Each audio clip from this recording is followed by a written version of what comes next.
Bismillahirrahmanirrahim. Assalamualaikum warahmatullahi wabarakatuh, anak-anakku ya. Sekarang kita nyambung kembali materi yang berikutnya adalah tentang pengaruh interaksi antar ruang terhadap kehidupan di Indonesia atau perubahan akibat interaksi antar ruang. Nah, ini materi terakhir kita ya.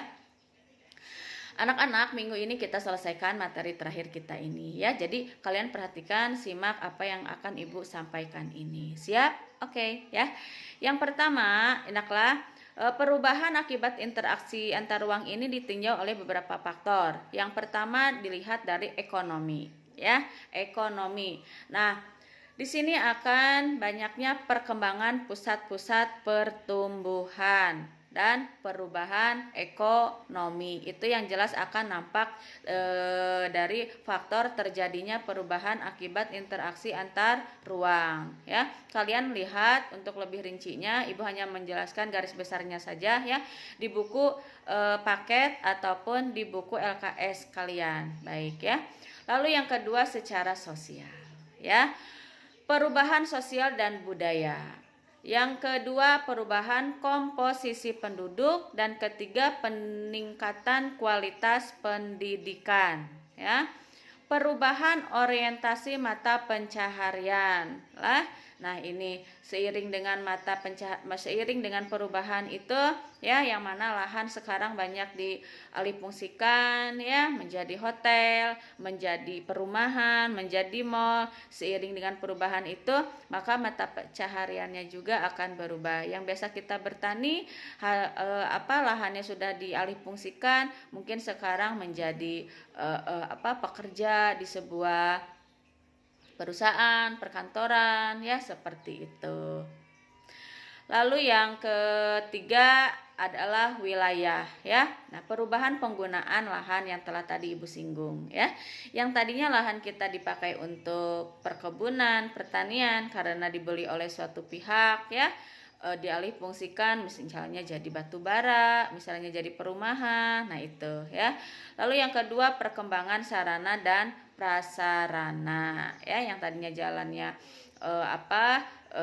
jalannya untuk kita menempuh dari Tanjung untuk ke wilayah utara Jaro misalnya Muara jalannya tidak baik, sekarang jadi baik karena di situ banyak mobilitas ya atau perpindahan gitu. Sekarang yang pertama adalah perubahan yang tadi ya, perubahan ekonomi ya, kebutuhan hidup penduduk, dampaknya ini ya, kebutuhan hidup penduduk akan terpenuhi ya.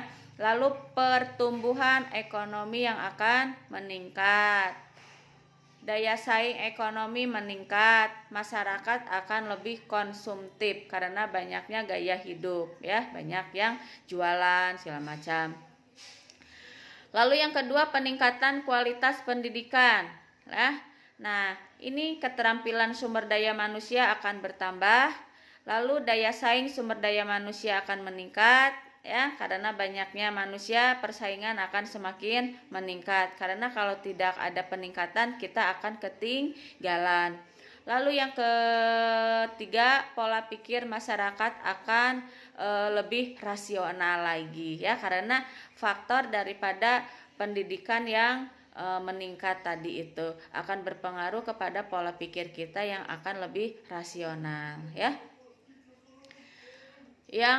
Nah itu ya contoh daripada atau penjelasan daripada perubahan pengaruh interaksi antar ruang. Banyak sekali ya, secara tidak langsung akan mempengaruhi ke dalam diri kita.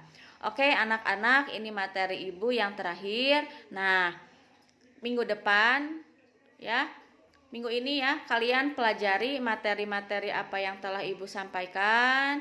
Nanti minggu depan insya Allah kita akan melaksanakan UTS atau ujian atau penilaian tengah semester ya. Satu bab ini kita sudah selesai. Nanti minggu depan insya Allah kita akan melaksanakan UTS. Petunjuknya nanti Ibu sharekan seperti biasa ya nak ya, ada di GCR maupun atau ada di WA. Ibu akan share ya soalnya. Siap-siap saja materinya, kamu belajar lebih giat lagi apa yang telah Ibu sampaikan. Itu pintarlah materi dari Ibu, tidak ada penugasan dalam materi ini. Silakan kalian apa yang Ibu sampaikan ini dicatat di buku kalian masing-masing. Itu untuk dasar kita belajar di rumah ya.